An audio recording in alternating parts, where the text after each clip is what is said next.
நீங்க நினைப்பீங்க இவ்வளவு குரும்பு இருக்கு கொட்டி போச்சே, இவ்வளவு இருக்க குரும்பு கொட்டி போச்சே, எல்லாம் உரமும் கொடுத்தனே கொடுத்தீங்க, ஆனா மரத்துக்கிட்டே தண்ணி தேக்கிவிட்டீங்களே, அதனால கொட்டிடும். சரிங்களா?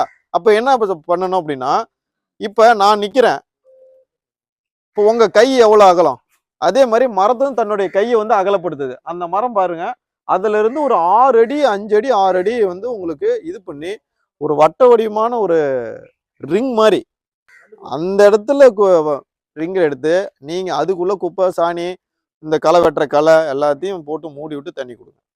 மரத்துக்கிட்ட கொடுக்கக்கூடாது. சரிங்களா? மரத்துக்கிட்ட கொடுத்தீங்கன்னா கண்டிப்பா குறும்பு கொட்டும். எத்தனை வருஷம் ஆனாலும் அதை திருத்த முடியாது. நீங்க மரத்துக்கிட்ட தண்ணியே போகக்கூடாது. மரத்துக்கிட்ட போச்சு அப்படின்னா உங்களுக்கு இந்த பிரச்சனைகள் உருவாகும்.